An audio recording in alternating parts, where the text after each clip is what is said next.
Ya, 1, 2, 3, estamos. ¿Qué tal? Pues bienvenidos, estamos en una transmisión, estamos muy contentos, estamos uniendo hoy dos esfuerzos con nuestro amigo Emilio Copatic de Derechopedia y como ya saben, nosotros de Matices, nuestro buen amigo René David Navarro Alviriña y su servidor Juan Durán. La realidad de las cosas es que hoy tenemos y estamos muy contentos por compartir este escenario virtual con una bomba, ¿no? El buen don Gustavo Adrián Calviño, que va a compartir con nosotros algunas reflexiones respecto a la prueba, de la carga de la prueba. Ustedes no sabrán, ¿no? Pero antes de que empezáramos a tener esta grabación, estamos aquí ya incluso criticando libros, hablando de algunos doctrinistas, ya muy contentos en este tema, ¿no?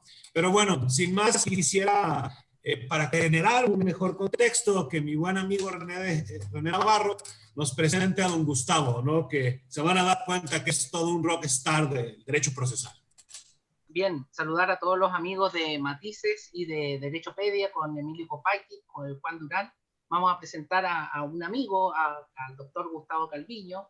Él es un tremendo procesalista de la nación vecina, ¿cierto?, de Argentina, director del Departamento de Derecho Procesal en la Facultad de Derecho de la Universidad Austral, y lo más importante, y la razón por la cual compartimos la amistad, es que es doctor en Derecho y magíster en Derecho Procesal de la Universidad Nacional de Rosario, a quien aprovecho de saludar a todos los colegas que hemos sido formados en esas aulas con la impronta, ¿cierto?, del maestro Alvarado Belloso. Así es que, sin más, podría estar harto rato señalando el currículum de Gustavo, porque es profesor adjunto, es docente, es profesor invitado en varias universidades de Hispanoamérica, ha escrito libros y publicaciones en revistas indexadas, así es que, sin más, los dejo con Gustavo y vamos a hablar hoy día de la carga de la prueba, un tema importantísimo, un tema de hondo calado ideológico en el derecho procesal, así que podríamos partir con eso. ¿Qué tanto hay de ideología en el proceso, Gustavo? ¿Qué tal? Un abrazo a todos los que están participando de este encuentro. Muchísimas gracias, René, Emilio y Juan, por la invitación. Y bueno, es muy importante ver el trasfondo que hay tras lo procesal, ¿no? Estudiar los sistemas de justicia, ver cuáles son los modelos, ¿no? De dónde parten, a dónde apuntan. Y hoy en día esto es bastante candente en algunos países donde están iniciando reformas procesales, ¿no? Y simplemente como primer punto, ¿no? Quiero dejar en claro dónde se manifiesta esta diferencia ideológica y de modelos, ¿no? Fíjense que en Latinoamérica las reformas, mientras las reformas procesales penales van hacia el modelo acusatorio, como han hecho en Chile a partir del 2000, ¿sí? Increíblemente las reformas procesales civiles van intensificando el modelo inquisitivo, ¿no? Dándole más poderes a los jueces, dándole mayores atribuciones para prueba de oficio, inclusive permitiéndole en algunos casos romper las reglas de carga de la prueba, que es un poco el tema que hoy nos va a ocupar. Así que bueno, quizás uno de los problemas que hay en Latinoamérica en lo que es reformas de justicia es que no discutimos los modelos ni la ideología, y bueno, eso repercute en la sociedad porque queda un tanto perpleja, ¿no? Porque imagínense, un proceso penal, donde está en juego la vida, la libertad, la honra de las personas. Ahí el juez no puede probar, y en cambio en un proceso civil, donde está en juego un raspón en un espejo retrovisor de una motoneta, ahí hay que buscar la verdad y el Estado tiene que poner toda su artillería en busca de tratar de encontrar toda la información para alcanzar la verdad, ¿no? Entonces, bueno, es un debate que nos debemos en Latinoamérica, esto de los modelos de justicia. Y creo que es bastante interesante empezar a discutir modelos, y obviamente detrás de los modelos de justicia está lo filosófico, lo sociológico, lo económico y lo ideológico también, ¿no? Lo político, por supuesto. Y dentro de esa tesitura, Gustavo, ¿cómo se inserta este modelo de las cargas de la prueba si pudiéramos hacer una síntesis? Yo sé que es difícil hacer una síntesis histórica, pero tú ya manejas este tema, si nos pudieras ilustrar al respecto. A ver, lo primero que hay que entender es por qué la carga de la prueba, ¿no? La carga de la prueba responde a un antiquísimo y recurrente problema humano. ¿Cuál es ese problema humano? Que a veces hay que tomar decisiones sin tener prueba. A ver, y esto es común, ¿no? Si yo estoy acá hablando con ustedes y de repente escucho un ruido de un jarrón roto, salgo corriendo, abro la puerta de la habitación que está al lado y encuentro un jarrón roto en el piso. A la izquierda, tu hijo de 2 años con carita de que no fui, y a la derecha el perrito moviendo la cola, tenés que tomar una decisión a quién retar y no tenés prueba. Bueno, un poco el problema humano es que hay que decidir faltando prueba. Por lo tanto, esta toma de decisión ante la falta de prueba, que hay registros de hace 3.000, 4.000 años de esto, se resolvieron a lo largo de la historia de 2 maneras. Una es dándole una instrucción a quien decide de cómo resolver cuando le falta prueba, y la otra es dándole a quien tiene que resolver el poder de imponer las consecuencias de la falta de prueba. Y son 2 caminos distintos. Vamos a lo procesal y a los códigos. En el primer caso, yo tengo reglas de carga de la prueba. Es el derecho el que le indica al que va a resolver, al juez, cómo resolver cuando le falta prueba. En el otro sistema es darle al juez un poder o facultad para imponer las consecuencias de la falta de prueba a una parte u otra parte. Y esto es lo primero que tenemos que ver, porque en el primer caso hay carga de la prueba. En el segundo no. Hay un poder o una facultad de imposición de consecuencias de la falta de prueba. Esto para ponernos en contexto. Por eso la carga de la prueba se estudia desde antaño. Si ustedes toman la obra de Aulo Gelio, escrita ya por el año 125, hay un pasaje donde un juez joven le pide un consejo a un juez mayor y le dice, bueno, ¿cómo tengo que resolver cuando me falta prueba? ¿Quién tiene la carga de la prueba? Y el juez anciano le dice, la carga de la prueba la tiene la persona de peor reputación. ¿Mm? O sea, de alguna manera se buscaba alguna solución para resolver este problema de la falta de prueba. Y ese es el origen de la carga de la prueba. Lo que pasa es que hay otro tema muy interesante para comprender, y por eso algunos autores a veces pierden el foco con esto, es que la carga de la prueba en la práctica tiene 2 funciones. La primera función es la habitual y la cuantitativamente más importante, que es la función como regla de conducta de todas las personas. A mí me gusta en el derecho, está en la biblioteca, pero lo que veo en la biblioteca me tiene que servir en una sala de audiencia, ¿no? Entonces la bajada empírica es muy importante. Entonces ustedes fíjense, si una persona está allá en Copiapó, ¿no? Una persona que maneja un taxi, y tiene un accidente con el taxi, porque otro vehículo pasó el semáforo en rojo y lo chocó. A ver, René, ¿qué es lo que hace el conductor del taxi que fue embestido por otro? ¿Qué es lo primero que hace? Pero reclamarle, decirle qué pasa si es que no le echa un par de garabatos. Bien, ¿y después qué hace? Después que le le insultó, que me pague. ¿Y qué sale a buscar ahí mismo? El tipo dice, no le pago, yo no fui. ¿Qué es lo que está haciendo la persona ni bien tuvo el accidente? Está pidiendo una pretensión. Bien, ¿y qué sale a buscar? Porque él sabe que en el futuro va a tener que por ahí hacer un juicio y tener que buscar la tarjeta del abogado amigo. Oh, testigo. Ahí está, testigos, ¿qué más hace? Baja a la persona, fotos, ¿qué más? Va a la policía. Y todos los otros medios de prueba que pueda. Este taxista no es abogado. ¿Qué está haciendo? Está recabando fuentes de prueba. ¿Por qué? Porque hay una regla de carga de la prueba que todos tenemos, digamos, íncita, que es esa antigua regla del que el que afirma algo tiene que probar, ¿no? Entonces, una persona sabe que si va a reclamar algo, de alguna manera, si es llevada a probar eso, va a tener que tener la prueba. Entonces, fíjense que hay una antiquísima regla de conducta en lo que es carga de la prueba, ¿no? Entonces, y pasa todo el tiempo, a todas las personas. Cualquier persona que va allá en Jalisco a comprar algo a un comercio, ¿qué hace, Juan? Paga la mercadería, la recibe y ¿qué pide? Un ticket. Una nota. Una factura, ¿para qué? Por si le vuelven a reclamar el papel. Fíjense que de alguna forma todos los seres humanos estamos todo el tiempo, hace miles de años, actuando, y en nuestro actuar tenemos en cuenta reglas de carga de la prueba, o la carga de la prueba por lo menos, ¿no? Entonces, ¿a qué voy con esto? ¿Qué está la primera función de la carga de la prueba? La carga de la prueba como una regla de conducta para todas las personas. Pero también hay otra función de la regla de carga de la prueba que se da en el proceso, que es la carga de la prueba como regla de juicio para el juez. Es decir, cuando esta persona que chocó ahí en Copiapó, recabó las fuentes de prueba, hace el proceso, llega a la sentencia, y, por ejemplo, los testigos que él llevó no sirven para demostrar lo que él afirmó, bueno, al momento de la sentencia el juez tiene afirmaciones fácticas que están sin prueba. ¿Por qué no tienen prueba? O porque no se produjo prueba, o porque la prueba que se produjo no alcanza el estándar de prueba, por lo tanto el juez no lo puede dar por probado.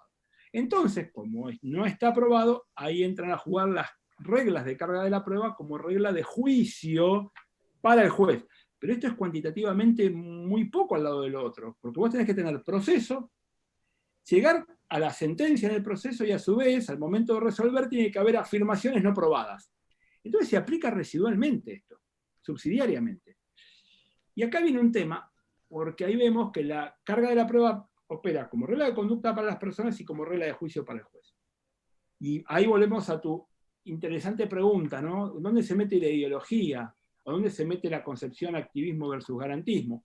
Bueno, fíjense que sobre todo en las últimas décadas, y a partir de la obra marcadamente de Miquel y demás, es como que se le dio importancia solamente a la regla de juicio, y no a la regla de conducta. Entonces se empieza a ver la carga de la prueba como algo exclusivamente en manos de los jueces, ¿no? Sin ver la realidad que aqueja mucho antes de que el pendiente llegue a sentencia y aún no teniendo proceso. Incluso las reglas de carga de la prueba, uno las puede tener en cuenta para redactar un contrato. ¿Por qué? Por el costo de producción de la prueba, por ejemplo. Y no llego nunca a juicio, pero las tengo en cuenta. O sea, por eso sostengo, mal que le pese a algunos autores, y hay muchos que están de acuerdo con esto, en que las reglas de carga de la prueba no es algo procesal. Es algo que viene... algo legislativo. Viene del derecho, por eso tenemos reglas de carga de la prueba en los códigos civiles. ¿No? En los códigos procesales hay también. Pero también en los códigos civiles, ley de navegación, excede a lo procesal. Incluso Es que, excede Gustavo, bajo esa perspectiva, la carga de la prueba no solamente se trata de algo legislativo, no solamente se trata de algo, por decirlo dogmático, es sociológico, ¿sí? Que está completamente inmerso en el desarrollo social que tiene el ser humano. Y perdón que hable así como ya en un tema más filosófico, pero sí debemos de entenderlo, ¿sí? Finalmente es una forma de actuación en el cual vamos desarrollando una secuencia de actos jurídicos que finalmente tienen que entrar a regular las leyes o los códigos, ¿no? O el derecho procesal más en forma. Claro, a ver, por eso les digo, no es algo solamente procesal ni jurídico.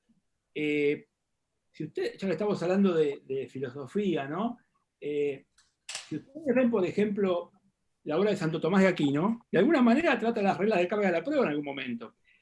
Y fíjense qué cosa interesante, ¿no? Porque todo tiene que ver, por ejemplo, a ver, la regla universalmente aceptada, la que se admite, por ejemplo, en el derecho anglosajón y en el derecho internacional, es la famosa regla, el que afirma prueba, ¿sí? Que todos conocemos.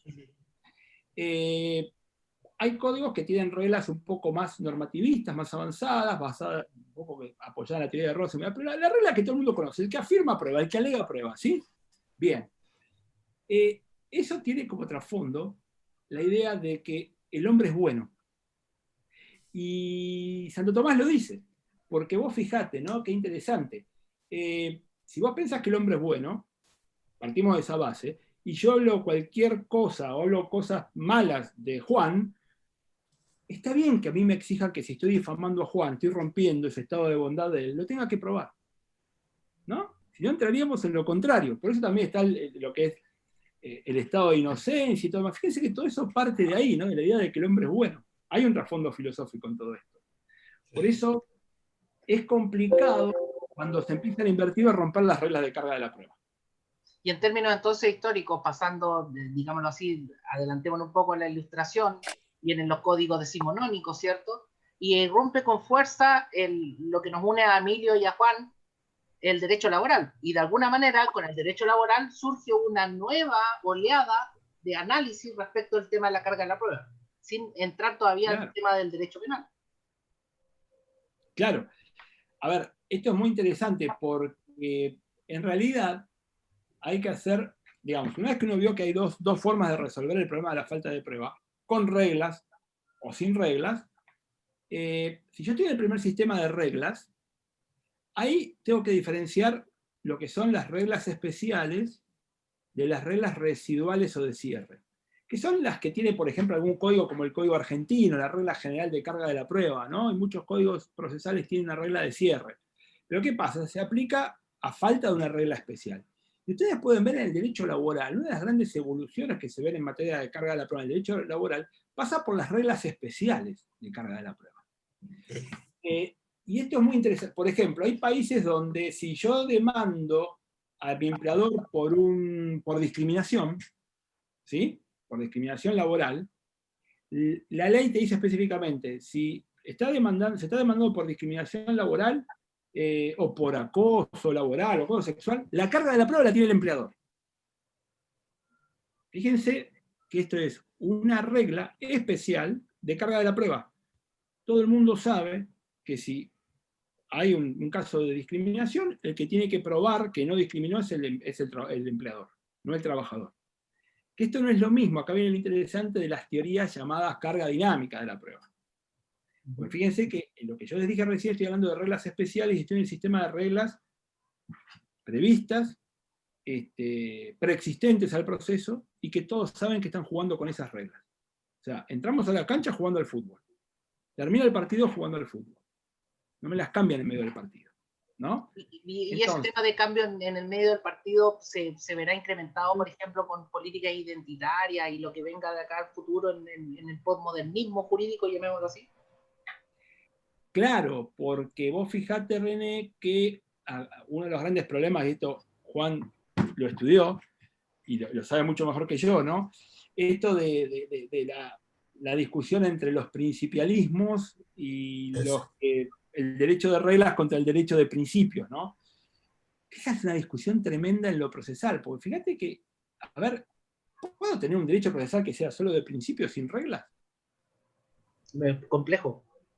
Muy complejo. Sobre todo, claro, sobre todo en el tema de los plazos. O sea, no puedes tener plazos en el tema de los principios. Tiene que ser reglas. Claro, un montón de cosas. Fíjate, si sacamos los códigos procesales y ponemos un código procesal. Pero, Gustavo, porque disculpa que te interrumpa, pero podríamos tener amables oyentes de este video que a lo mejor no tienen clara la diferencia entre principios y reglas. Entonces, mínimamente nos puedes ilustrar en esa que es un temazo. Sí, aparte hay tantas concepciones distintas de lo que son principios, lo que son reglas. A ver si compartimos, porque en este rato, aprovechando nuevamente de dar los parabienes a lo que estamos haciendo, tenemos personas de Argentina, de México, o sea, estamos casi en un congreso iberoamericano en este rato. Entonces, a ver si compartimos el mismo lenguaje. ¿Qué entendemos cuando hablamos de principios? ¿Qué entendemos cuando hablamos de reglas? Claro. Bueno, están los que dicen que los principios son puntos de partida, son grandes directrices, ¿no? Y para otros es distinto el enfoque. O sea, ese es otro gran debate que hay hoy en día, ¿no? ¿Qué entendemos por principios y esto de los principios y las reglas? ¿Cómo juegan entre sí? O cómo los distribuimos también. Entonces, si vos vas a lo procesal, que en realidad el derecho procesal no es otra cosa que la reglamentación de una garantía constitucional, que es el proceso, ¿no? Exacto. En nuestras 3 constituciones lo tenemos clarito. Entonces, claro, ¿puedo tener un derecho procesal que sea de principios nada más? Y ahí viene el tema con las reformas procesales. Vos, Juan, que tenés mucho más claro esto de principios y reglas desde el punto de vista constitucional. A ver. No, hombre, lo que pasa es que es un súper tema. O sea, ¿qué podemos, para abonar un poquito a la discusión, ¿no? O sea, cuando hablamos del derecho procesal, forzosamente tenemos que ver dónde estamos parados dentro del derecho constitucional y cuáles son los principios se tienen que aplicar para que esta garantía, que es el proceso, o si no el proceso, sino la administración de justicia, se tiene que implementar para que el gobernado siga teniendo confianza en su Estado y finalmente vea satisfecha esta posibilidad de esta garantía, ¿no? Entonces, ¿qué es lo que pudiéramos decir? A mí este debate se me hace como un tanto raro, ¿no? Es como ese gran debate de qué es primero el huevo o la gallina, ¿no? Sí, porque finalmente los principios se vuelven debemos de ver desde dónde los vamos a identificar. Y si los vamos a identificar desde el tema constitucional y si estos principios, no sé, les pongo un ejemplo, ¿no? El debido proceso, ¿sí? La fundamentación, la legalidad. Interés superior de los niños. Claro, sí, el pro homine famoso que ahora está muy de moda, ¿no? Recién. Entonces, toda esta serie de principios finalmente son interseccionales a todo un sistema jurídico. Claro, ¿no? claro. Y estas reglas, por más que sean, vamos al caso México, ¿no? En el caso México, estos principios están inmersos en la Constitución. Déjenme decirles que, al igual que la población, la Constitución mexicana es sumamente obesa, entonces es bastante choncha. La cosa es como es, ¿no? Entonces, ¿cuál es la circunstancia aquí? Sí, que estos principios, las reglas que se van emitiendo en el derecho procesal, que quizás son facultades legislativas a un nivel inferior, pues finalmente tienen que respetar. Y si no lo respetan, pues bueno, están los juicios de garantías como se conocen en Chile, el juicio de amparo como se conoce en México, y todo este tipo de juicios de legalidad que puedan dar, ¿no? Sí, a veces tenés principios que en realidad operan como reglas también. O vía los principios te desnaturalizan las reglas, que son los principialismos o los interpretativismos, que tienen que ver con algunos neoconstitucionalismos.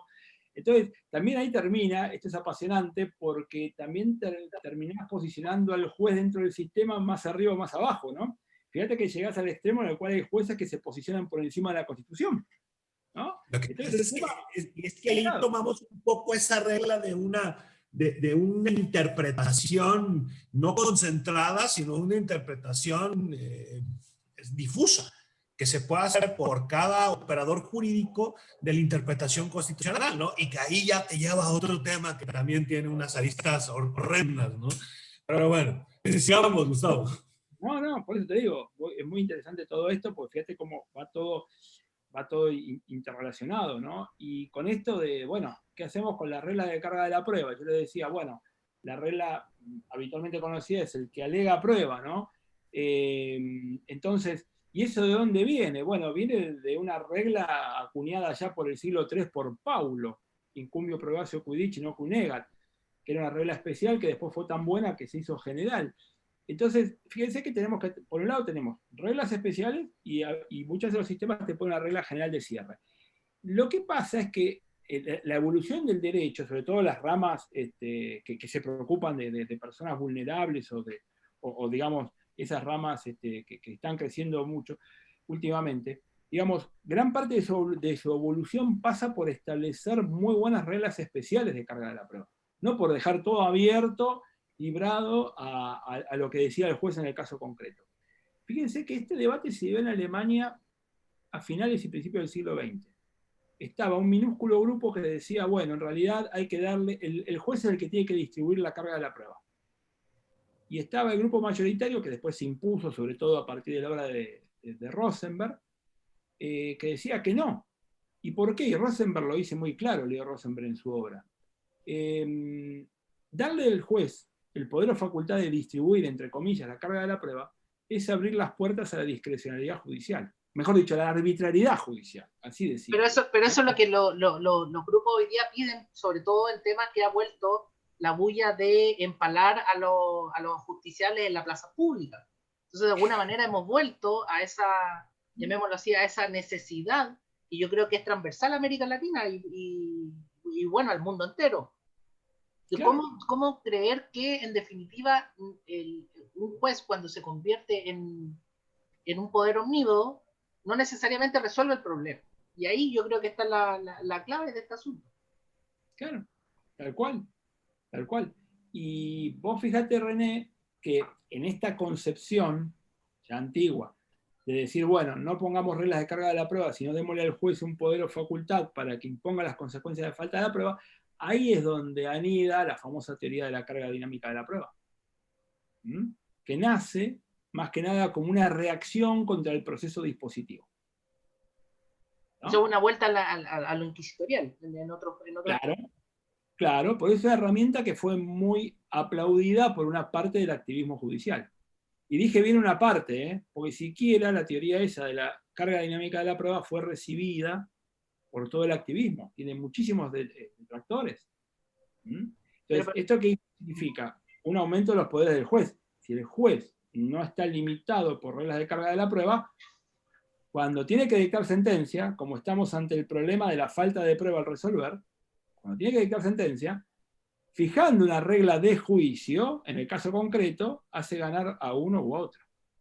Pero no solamente, Gustavo, está en el tema del ego, que quizás pudiera entender que un juez tiene que tener más atribuciones, sino que lamentablemente se ve en colegas, en abogados, y quizás más en estudiantes y aquellos que se dedican más a la academia, no tanto así los que se dedican al foro, porque, y aquí aprovecho de pedirle a Emilio que dé la opinión respecto a de que los abogados en general que no litigan son como bien pro facultades del juez, es como intuitivo, digámoslo así. Un juez que tiene hartas facultades pudiera ser un buen operador. Sin embargo, cuando nosotros empezamos a hacer ejercicio o a ver la realidad, esta división se hace más notoria en el ejercicio. No sé si es la opinión que tienes tú de mí. Y bueno, en sí con la reforma laboral acá se ha criticado bastante esto, el tema de hasta qué punto pueden llegar los poderes de los jueces. Acá los que más han escrito, yo creo, o han hablado en contra de esto han sido los profesores Roay, que también ha estudiado en Rosario, y el profesor Palavicino. Palavicino tiene una cita muy buena que yo saqué, la puse por ahí, que al final era algo, parafraseando un poco, que lo que se está permitiendo ahora, lo que se está haciendo, es que el juez está supliendo a los litigantes, abogados, litigantes, digamos, malos. Que el juez puede meterse digamos, como en la mochila del abogado y sacarle, no, pero te falta esta prueba, falta esta otra prueba, mejor te falta esto otro. Y al final el tema de las potestades de los jueces son, digamos, demasiado grandes. De la mano va con yo creo, un tema que a lo mejor podrían tocar un poco el tema de la diferencia entre la carga de la prueba específicamente y las presunciones que pide la legislación directamente. Eso. Bueno, ese es un tema espectacular, ¿no? Carga de la prueba y presunciones. A ver, algunos las confunden y no es lo mismo. Diciéndolo rápidamente, lo más alejado de la verdad es la carga de la prueba. ¿Por qué? Porque su presupuesto es que no hay prueba. No tengo ninguna prueba, o la que hay no sirvió para dar por probado algo, para tenerlo por verdadero, porque no alcanza el estándar. Entonces, la carga de la prueba, en definitiva, opera como un filtro para que una mentira no ingrese a una sentencia. ¿Estamos? Entonces, por eso te piden que esté probado y que tengas algún grado de algún estándar importante para que se pueda dar por verdadero algo. Si no, el juez no tiene que tener por probado eso. O sea, es un filtro para que una mentira no sea considerada en una sentencia. Por eso está lejísimo de la verdad. Ahora, la presunción está más cerca de la verdad que la carga de la prueba en sí. ¿Por qué? Porque claro, porque, exacto, disculpa que te interrumpa, Gustavo, porque ahí de alguna manera tratamos, o se ha tratado en la legislación, de revertir abuso. Y ahí el derecho laboral es el ejemplo paradigmático en torno a, por ejemplo, el tema del principio de la realidad que existe en materia laboral, del hecho de que históricamente han existido múltiples formas de disfrazar una relación laboral a través del mandato, una sociedad, etcétera. Entonces, es llamémoslo así, la forma en que tiene el Estado, un Estado democrático, de decir, a ver, la gran mayoría de las veces se produce esto de que el empleador en general, estamos hablando del siglo XX, principio del siglo XX, ¿cierto? Durante todo el siglo XX, y este empleador pudiera estar disfrazando un contrato de trabajo, entonces cambiamos, invertimos las reglas de la prueba con ese objeto, pero desde el punto de vista desde el legislador. Claro. No necesariamente en la mitad del partido que pueda el árbitro pescar la pelota con la mano y hacer un gol. Claro, tal cual. Ahora vos fíjate, René, que lo interesante es que las presunciones son puestas por el legislador previendo en algunos casos, problemas probatorios. Por lo tanto, tienen un trasfondo intuitivo. ¿Sí? Te facilito la prueba. O sea, no estoy pidiendo lo que antes llamaban la prueba directa. Pero tengo que probar indicios, o si es presunción legal, un indicio, que es mucho más fácil de probar que el hecho presumido. Entonces, pero, por ejemplo, disculpa ahí, Gustavo, ¿cómo podríamos dar la vuelta de tuerca en relación a que, por ejemplo, si estamos analizando estos temas técnicamente, no aparecemos como pro empresa o pro empleador, porque en definitiva ahí estaríamos, algún sector podría decir, no, que en realidad ustedes no quieren que existan presunciones o que esto se regule de otra manera, o el tema dinámico, porque en definitiva están en contra del trabajador. Desde mi experiencia práctica como defensor laboral, creo que ese tema de las cargas probatorias dinámicas no le hace ningún favor a la persona que en definitiva se está suponiendo proteger, sino que es volver al modelo, llamémoslo así, de un Estado de Derecho, que es establecer las presunciones ex ante para saber lo que decías tú al comienzo, esta regla de vida, esta parte sociológica de lo que venimos conversando. Claro, pues si yo le doy el poder o facultad al juez y decís, bueno, la carga dinámica es para proteger a los trabajadores, y después tenés jueces pro empresa, como pasó acá en Argentina en los 90, te van a aplicar la carga dinámica al revés. O sea, ese es el derecho sin reglas, o sea, la carga de la prueba sin reglas, el hecho no probado sin reglas. Entonces es más peligroso. Entonces depende de la voluntad del juez. Entonces, y de quién te toque. Ahora, por eso, el problema que tenemos en Latinoamérica es que nosotros no nos enseñaron a trabajar la prueba. A ver, seguimos muy aferrados a la idea de la prueba de la tarifa legal, ¿no? La prueba por cantidad, no por calidad. Llevemos 18 testigos. No, pará, es mejor llevar el documento reconocido. ¿Para qué quiero 18 testigos? Bueno, y la prueba todo o nada. Estamos esperando que al final de la audiencia, como en las películas, aparezca el testigo estrella y que haga resplandecer la luz de la verdad y la justicia en la sala de audiencia, de que todos nos abracemos diciendo alcanzamos la verdad. No, no es así. A ver, la prueba es algo que hay que trabajarlo. Es como un rompecabezas de la Gioconda, ¿no? Yo siempre doy este ejemplo. Hay un rompecabezas de la Gioconda de 1500 piezas, ¿no? Un puzzle. Entonces yo te doy, Emilio, 300 piezas del rompecabezas. Pero te doy todas las piecitas del contorno. Y vos armás el rompecabezas, lo mirás y decís, no, ¿qué es esto? No sé qué hay. Ahora yo te doy 6 piezas, que son las 6 piezas de la sonrisa. Las armás y te das cuenta que es la Gioconda. Fíjate el tema de la prueba. La prueba es calidad y es saber, digamos, trabajar con la prueba. ¿Y cómo terminas trabajando en el fondo? Bueno, como está diciendo hace no tanto tiempo el maestro Alvarado Belloso, al final, en la práctica, toda prueba termina siendo indicio para sacar una conclusión, ¿no? Tenemos que saber armar la conclusión a partir de las pruebas. Que esto es lo que decía hace mucho tiempo Wigmore, en 1913, ¿no? El padre del derecho probatorio americano. Con la prueba todos los seres humanos hacemos lo mismo, y eso las universidades acá nos enseñan a hacer. ¿Qué haces con la prueba? A partir de la prueba razón y saco una conclusión. Pero, por ejemplo, Gustavo, en Argentina se da eso de que en materia de prueba, y pues, bueno, ¿para qué vamos a hablar de sana crítica también? En materia de prueba, y lo hemos conversado en los cursos que hemos hecho con Emilio, estas materias dicen, no, esto es del profesor de penal, esto es de civil, esto es de laboral, y cuando le preguntan al otro, dice, no, esto es de procesal, y al final ninguno de los dos termina pasando la materia. Y bueno, y después dicen, como decía Emilio, esto después lo van a pasar en el posgrado. Llegan al posgrado y tampoco lo pasan. Después, no, hago un doctorado para aprenderlo. Y ahí tampoco lo enseñan. No, aparte, otro tema. La prueba no es jurídico, no es un tema es de la vida misma. A ver, ¿qué hacemos con la prueba? A partir de la prueba razonamos y sacamos una conclusión. Ahí está, ponele que hay una mancha en la pared. ¿Qué concluyo? Bueno, hay un caño roto atrás, hay una filtración de humedad. Tu suegra, que te vio llegar tarde a tu casa un día, sacó la conclusión de que te fuiste a tomar tequila no sé por dónde. O sea, todos los seres humanos a partir de las pruebas razonamos y sacamos una conclusión. Y a nosotros no nos enseñaron a trabajar la prueba así. Nos enseñaron los medios de prueba, que es una partecita dentro del código, dentro del procesal civil o procesal penal, cuando es una cuestión transversal la prueba.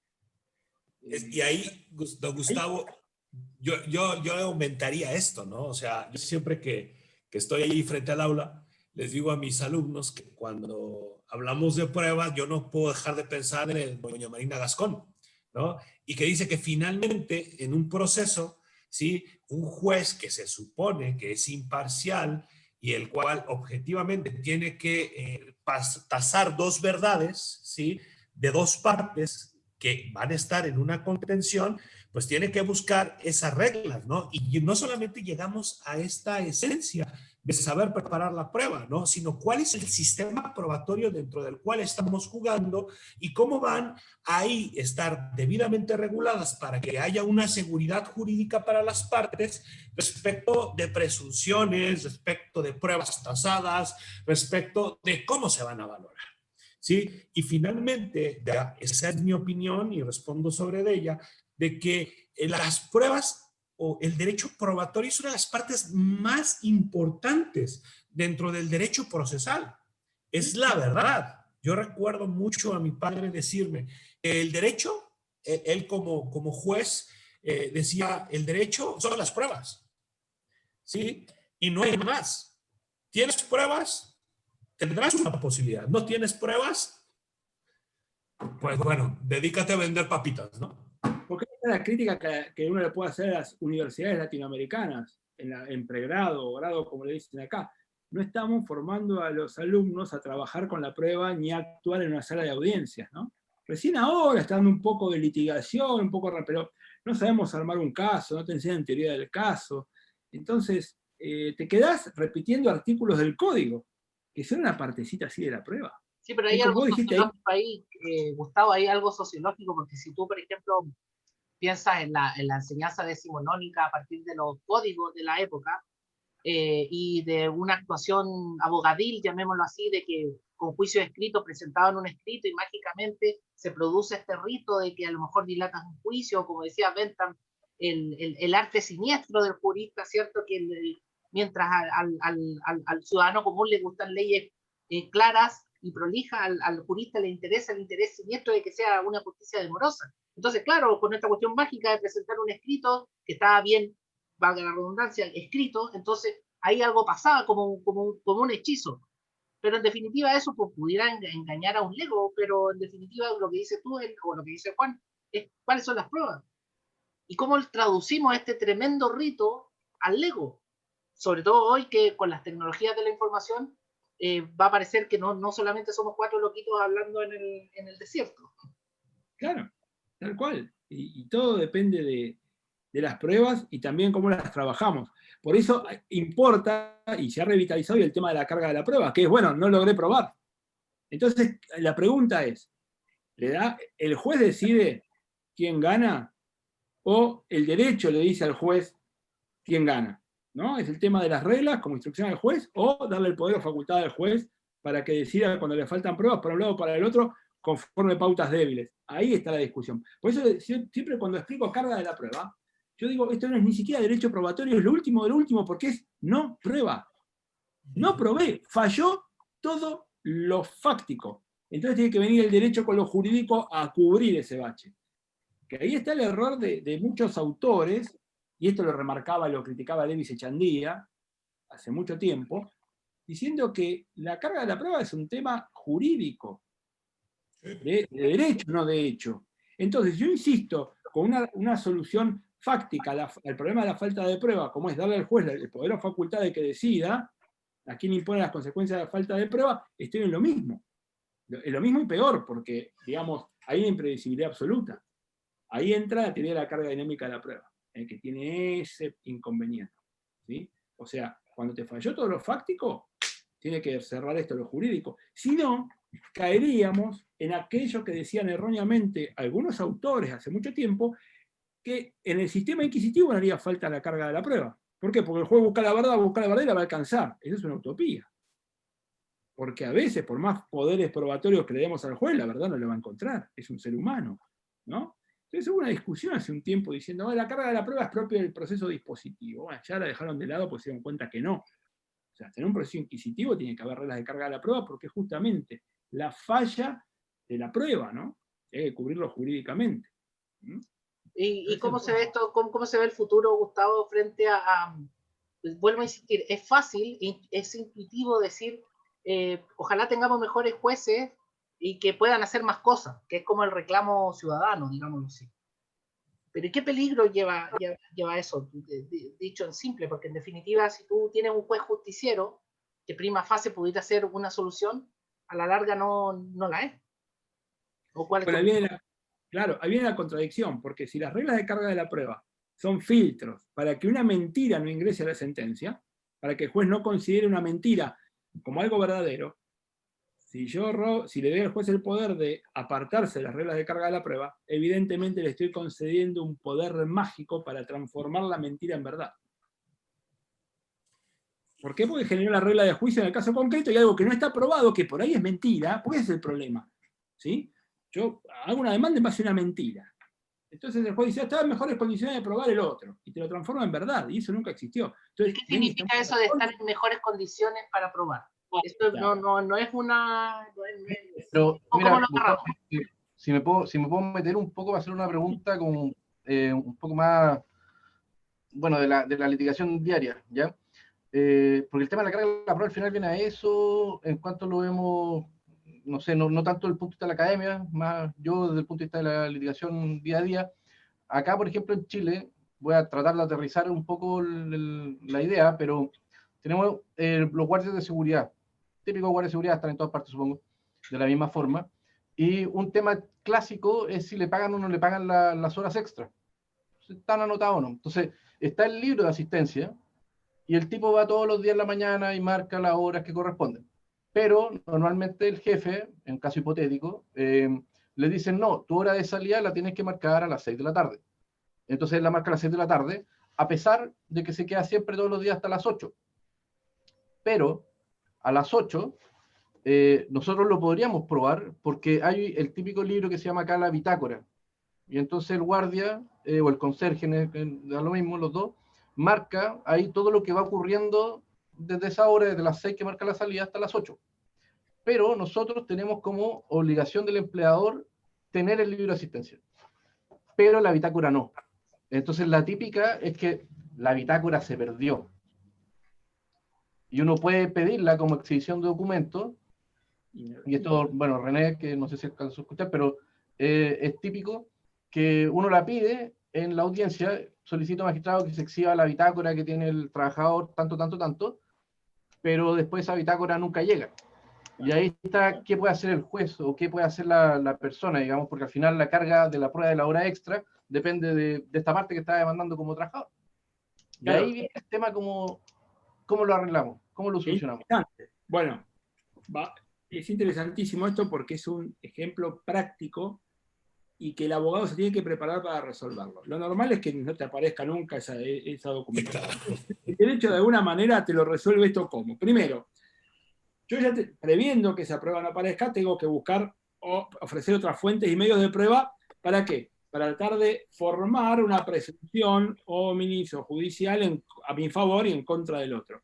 Pero incluso muchos códigos procesales van más allá y prevén la figura de la documentación en poder de la contraria, que si la parte contraria no la acompaña y digamos, de ciertos elementos del juicio, se entiende, el juez puede entender que ese documento existió y que se negó a acompañarlo, presunción en contra. Entonces ahí el empleador va a perder el juicio porque no acompañó la documentación. Pasa lo mismo con los libros contables acá en Argentina. Entonces, si hay una norma al respecto, es muy bueno en este aspecto, porque ahí el empleador dice, si lo presento pierdo, y si no lo presento también. Entonces, bueno, lo presento. Pero eso también tenemos que formar bien a los abogados, sobre todo los que hacen ahí parte actora o demandante, para que sepan trabajar con la prueba. Tengo que proponer otras pruebas, ¿no?, en sustento y para el caso de que no me aparezca esta documental en poder de la contraria. Entonces, por eso es tan lindo el tema de la prueba, como bien decía Juan, ¿no? Pero tampoco nos prepararon bien para esto, ¿no? Entonces hay que trabajarlo y cambiar incluso la mentalidad. Y acá hay otro tema interesante, así como estamos discutiendo carga de la prueba, si lo vemos desde, digamos, como reglas o como un poder al juez y los problemas que tiene cuando lo dejo librado al poder del juez y sin reglas, pasa lo mismo con los sistemas probatorios, ¿no? Y esto René lo tiene clarísimo, que trabajó mucho lo de sana crítica y demás, ¿no? Pero, a ver, ahora se está instalando una corriente que viene de algún lugar de Europa, en el cual están combatiendo las teorías persuasivistas, ¿no? Que son las típicas del proceso penal adversarial, acusatorio. Ahora en México, Juan, que están con todo el proceso penal oral y todo, están, claro, ¿vos qué haces con la prueba? ¿O qué hacen las partes? Como bien dijo Juan, estamos discutiendo teorías del caso con nuestras pruebas. Y bueno, vos lo que buscás es convencer al juez de que la razón me la tiene que dar a mí, ¿no? Y eso es natural y en la práctica va a ser siempre así. Entonces ahora te dicen, no, eso es muy malo. En realidad hay que hacer otro tipo de labor. Bueno, que el abogado si quiere que trate de persuadir al juez, pero eso es irracional. Lo podemos discutir ya más de la filosofía de esto, pero tampoco es cierto. Por lo tanto, bueno, el juez tendrá que hacer valoración racional de la prueba, establecer estándares de prueba, etc. En los libros es buenísimo esto. Ahora, yo no veo, lamentablemente en mi país, o no lamentablemente, sentencias que digan, a ver, yo le creo a René David Navarro Alviña porque leyendo su declaración llego a un 58,2% de estándar de prueba. Y dejo de lado la declaración de Emilio porque él apenas alcanza el 31,2% del estándar de prueba. Esto no es así, no nos formaron siquiera de esa manera. Esto es, a ver, por mi experiencia, mi formación, me convenció más la declaración de René que la de Emilio porque me convenció más. La noto más sólida por esto, por esto, por esto y por esto. Entonces, en el fondo, te terminás convenciendo. A ver, si no, caeríamos en otro problema, que es dejar que los jueces dicten sentencias de las que no están convencidos, o digan, estos hechos ocurrieron sin estar convencidos. Entonces, este es un temita interesante para discutir en lo que son los sistemas de prueba y qué estamos buscando, ¿no? Y esto también tiene que ver con la lucha de modelos, porque lo que es el sistema de convicción del juez tiene que ver con el proceso adversarial, un poco lo que decía Juan, ¿no? Teorías del caso, sus pruebas, y estoy confrontando con el otro. Entonces el juez se convence de lo mío. En los otros ya son modelos más bien tirándolo en lo inquisitivo, ¿no? Y por eso le terminan dando facultades oficiosas a los jueces, que es otra discusión interesante. Pero ahí llegas en ese momento a la discusión, digo, tomando el ejemplo que dice Emilio, ¿sí? Que finalmente, ¿cuáles son las facultades discrecionales que le estás dando en la legislación al juez? ¿Sí? Y ahí se va, y yo ahorita que los escuchaba desde hace un par de minutos hablar, hagan de cuenta que estaba recordando un artículo de Ronald Dworkin, ¿sí? En el cual, y también, ¿no?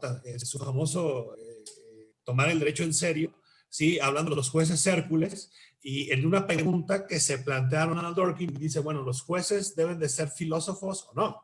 ¿Sí? ¿Por qué? Porque finalmente los grandes casos quedan en su solución, ¿sí? Porque para bien o para mal estamos dando bastantes facultades discrecionales al juez.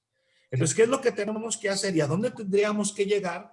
Digo, esa es la experiencia mexicana, buscar la seguridad jurídica, ¿sí? Yo les diría acá, ¿no? Es como, vamos a bajar un poquito al nivel mortal, ¿no? Vamos a la cancha del fútbol, a la cancha del pasto, ¿no? Es como decir que de repente ahora todas las soluciones se pueden resolver por el VAR, ¿no? Es que es lo mismo, eso es. Entonces, ¿sabes qué? Vamos a poner las reglas bien claritas, quién va a tener la solución, ¿sí? Y no vamos a estar acudiendo siempre a la pantallita porque si no, pues todo se puede ser cambiado, ¿no? Tal cual. Bueno, ahí está el ejemplo. Vos fíjate, en el sistema, el que estamos diciendo, hay que convencer al juez, es el sistema del árbitro sin VAR, básicamente. O con el VAR ayudando colateralmente. El otro, por eso te digo, es muy interesante la discusión. Y fíjate cómo juega todo esto, volviendo al tema de la carga de la prueba, ¿no? Porque, a ver, esto que decías vos de las facultades discrecionales de los jueces. Está bien que los jueces tengan facultades discrecionales y de hecho le hemos entregado tremendas facultades discrecionales a los jueces para valorar la prueba. ¿Sí? René, vos lo tenés claro eso. Sí. La crítica es discrecional. Y para eso quiero los jueces, para que valoren la prueba como seres humanos, porque si no ponemos robots como en Estonia y se acabó, y ponemos inteligencia artificial y que valoren conforme el algoritmo y se acabó. Yo quiero un ser humano que valore la prueba. Entonces le doy toda la discrecionalidad y le doy todo el poder al juez para valorar la prueba, porque es soberano en la valoración de la prueba, cuando es anacrítica. Ahora, fíjense qué cosa, y esto acá, entonces yo ahí no tengo ningún problema, porque para eso tengo al juez, para que decida y por supuesto que sea soberano en la valoración de la prueba y que lo justifique, lo motive, dejamos de lado el juicio por jurado. Ahora,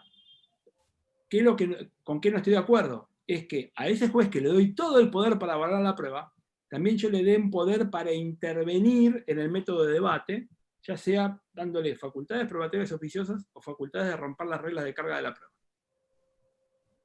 ¿Ok? ¿Por qué? Porque eso permite que el juez intervenga en el proceso incorporando su teoría del caso. Se vuelve juez parte. El oxímoron juez litigante del que vos hablabas. Claro. Claro. Y ahora salimos del derecho de vuelta y la vamos a la psicología y vamos a Kahneman y Barsky, años 70, cuando empiezan a estudiar los sesgos cognitivos. Todos los seres humanos tenemos una inclinación natural, íncita, a, cuando tenemos una hipótesis, a recibir favorablemente la información que confirma la hipótesis y a desechar la que la derriba, porque es nuestra hipótesis. Entonces, yo le permito a un juez incorporar una hipótesis al proceso en medio del trámite procesal, ¿no? Por ejemplo, yo le demando y contestación y ya el juez, como el juez activista, le doy facultades probatorias. A ver, y acá viene otro tema. Los seres humanos, cuando preguntamos algo, o sabemos, o estamos obteniendo o proponiendo pruebas, es para algo, para demostrar algo, ¿sí? Entonces, cuando yo le doy al juez facultades probatorias, le estoy permitiendo, aunque sea el mejor intencionado del mundo, y aunque no quiera, le estoy permitiendo que él incorpore sus hipótesis, su teoría del caso del proceso. ¿Está? Entonces acá rompemos otra cosa muy antigua, que es la división entre la actividad de probar de la de juzgar.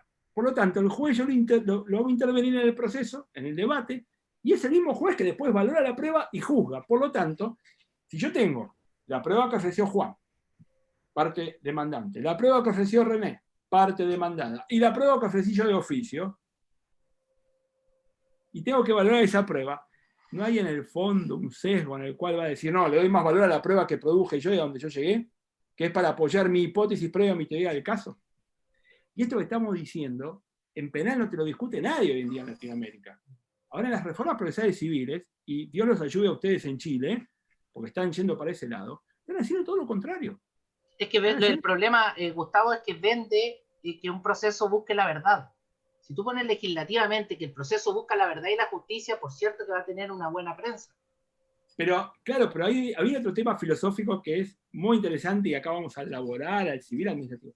En realidad, la búsqueda de la verdad, como la búsqueda de la justicia, son virtudes humanas. Todos buscamos la verdad y la justicia. No es una cosa propia del proceso y menos propia de los jueces.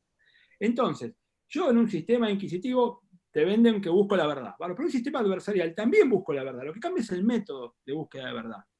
En uno le doy privilegio a la autoridad y a su poder. En el otro, la verdad sale del debate. Y ahí viene otra discusión que se da también en la epistemología, y ahí hay que ver a Susan Hack, que dice, bueno, en realidad, en el sistema del proceso adversarial, la búsqueda se acerca más a la verdad en esa búsqueda, porque la información surge del debate y está mucho más controlada.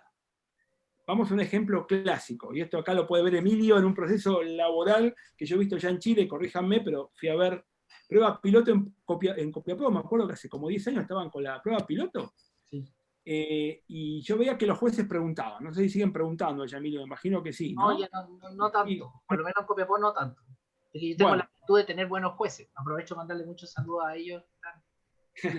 Bueno, excelente si no preguntan, porque vos fíjate una cosa, ¿no? Fíjate que Juan parte demandante, Emilio parte demandada. Y Juan le pregunta al testigo, ¿de qué color era el vehículo blanco que pasó delante suyo? Emilio se pone de pie, salta enseguida y se objeción, la pregunta contiene la respuesta, bueno, y el juez dice, no hay lugar. Bárbaro. Hay un doble control, un control entre las partes y el juez que decide. Ahora, fíjate cuando el juez hace una pregunta así. ¿Quién decide sobre si la pregunta y la respuesta ingresan al proceso o no ingresan? El mismo que hizo la pregunta. A la FIFA nomás, a la FIFA. ¿Cómo? A la FIFA. Que vaya a la FIFA a reclamar. Sí, Claro. sí. Entonces te permitiste este sistema que ingrese información de mala calidad, contaminada. Por eso te dice Susan Hack, en un sistema adversarial hay un doble control y mantengo la imparcialidad del juez. Entonces vamos de vuelta. Una cosa es la actividad de probar, afirmar y probar, y otra cosa es la de juzgar. Lo mejor es separarla. Si no, caigo en esto del juez litigante y todo eso.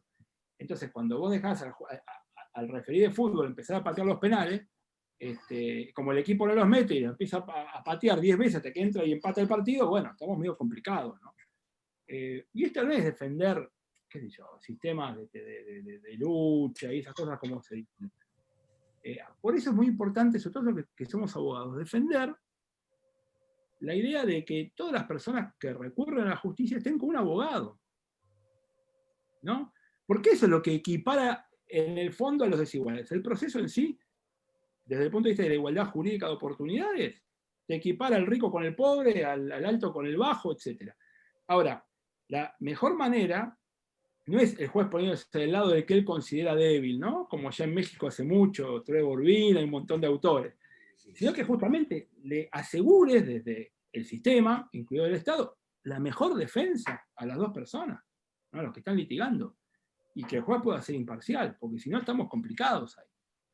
Pero bueno. Gustavo, entonces usted estaría de acuerdo que hubiese jueces de proceso y jueces de sentencia, porque esa es una moda que en México, con la implementación del sistema penal, que bueno, acá decimos que es nuevo, que es del 2008, pero ya sabe cómo son esas novedades. En Chile le seguimos diciendo nuevo al del 2000, imagínate. Llevamos 20 años y le dicen nuevo.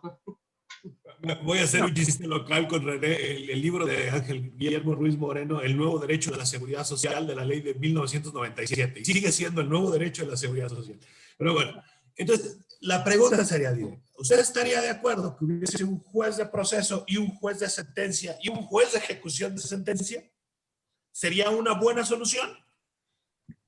Podría ser o no. En penal puede andar, en civil por un tema de practicidad, en los sistemas nuestros no se aplica, sí en el common law. No lo veo como algo determinante. Lo que pasa es que ese fue, a veces sirve como parche para el sistema inquisitivo ese, ¿no? Por ejemplo, acá en Argentina, tribunales orales penales cuando teníamos sistema inquisitivo. Entonces, había un juez de instrucción que investigaba todo y elevaba a juicio oral, ¿no? A un tribunal oral que resolvía, y después había un tribunal de ejecución posterior. Creo que lo más importante es ver cómo separar la función de probar de la de juzgar. Porque yo pongo un juez durante el proceso y doy posibilidades de probar, está bien. Después él no sentencia, pero en realidad, ¿qué es lo que llega al juez de arriba, ¿no? O al juez de sentencia? Lo condiciona un poco, ¿no? Entonces, es un lindo debate ese también, ¿eh? Lo que pasa es que también tiene su problema no práctico eso, porque claro, es lo que van a criticar los grandes defensores de la inmediación, la oralidad y todo lo demás, que dice, bueno, la inmediación es la presencia del juez ante la práctica de la prueba. Si pongo un juez durante el proceso, llega el de sentencia y no tuvo inmediación con la prueba. Entonces, también perdemos en calidad de la sentencia, porque no escuchó personalmente al testigo. Bueno, es un lindo debate, es un lindo debate. Se ha intentado varias veces eso. Yo no estoy tan convencido. Sí, para hacerlo como digamos, como una manera de tratar de mejorar los sistemas inquisitivos, por ahí, mejora un poco. Pero si tengo un sistema claro adversarial o dispositivo de lo civil, no me parece tan determinante. Es más, me parece contraproducente.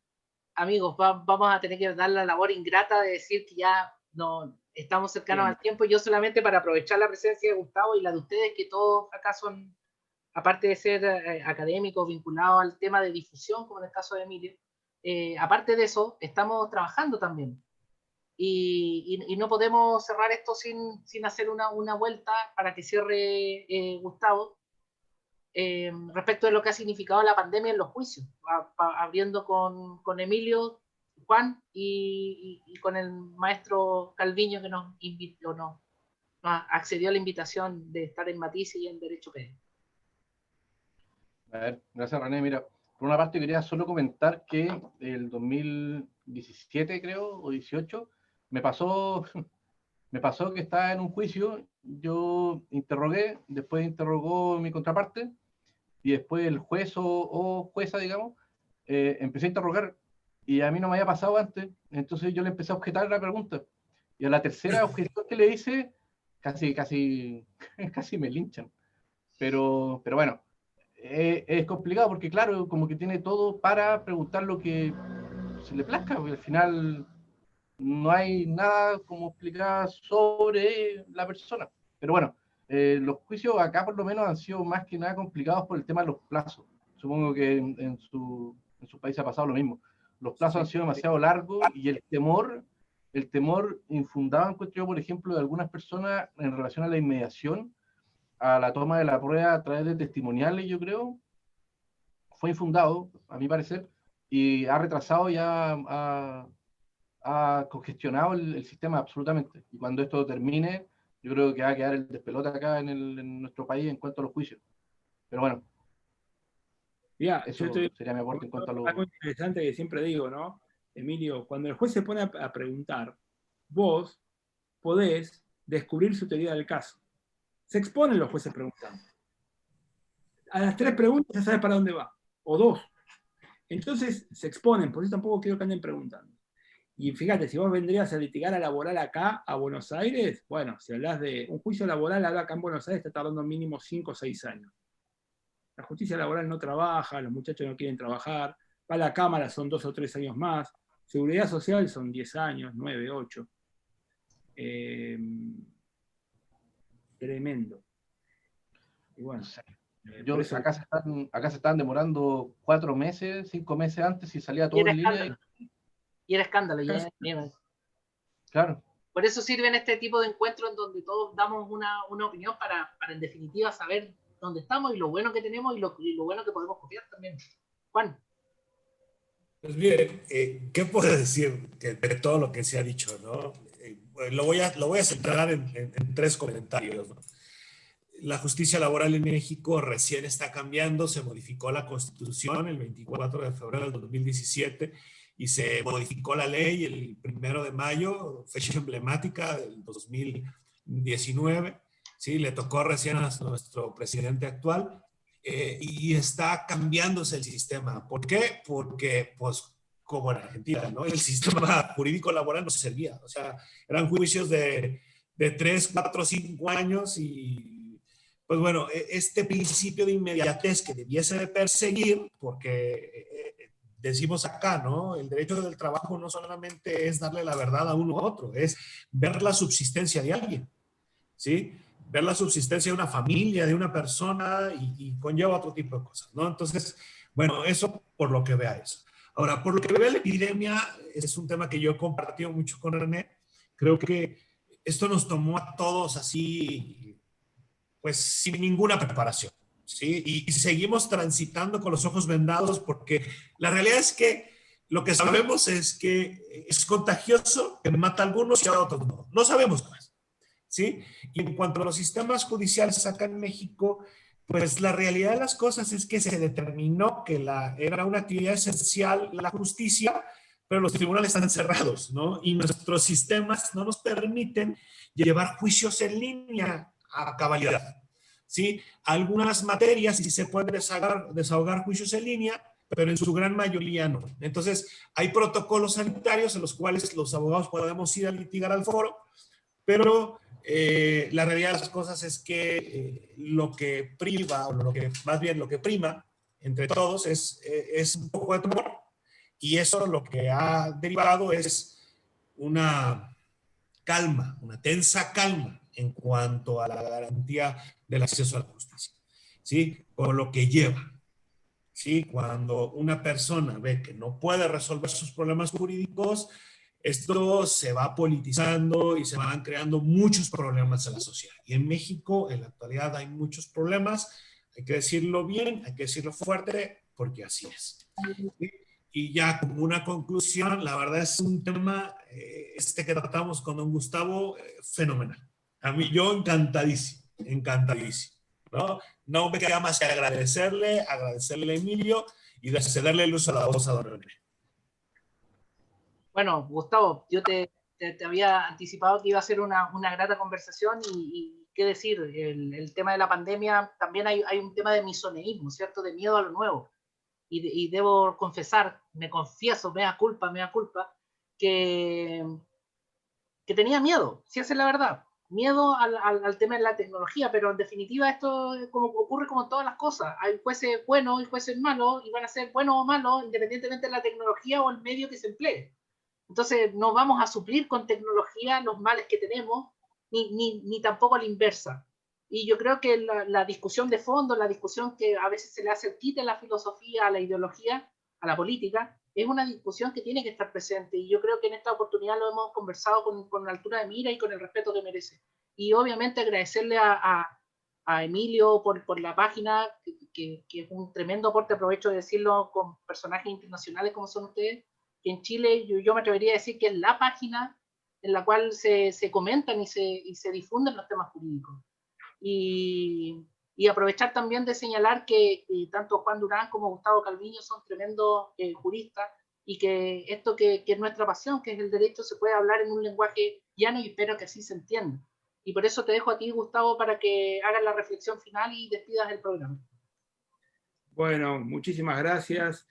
A ver, todos estos desafíos, ¿no?, que vienen con las nuevas tecnologías y demás.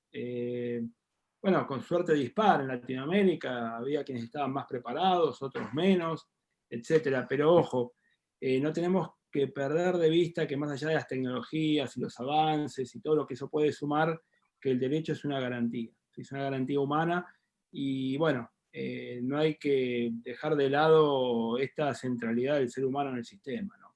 Entonces, realmente queda mucho por hacer, mucho para discutir, hay muy lindos temas, y como siempre hay que tener la cabeza abierta para ver más allá del derecho, ¿no? Porque como ya nos dimos cuenta en esta charla, lo político, lo filosófico, lo sociológico, lo económico, todo tiene que ver de alguna manera con lo que hacemos después en el sistema de justicia.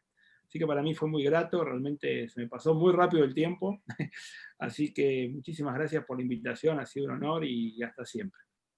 Gracias, Gustavo, gracias a todos y nos vemos en la próxima. Gracias a Matices y a Derecho Penal.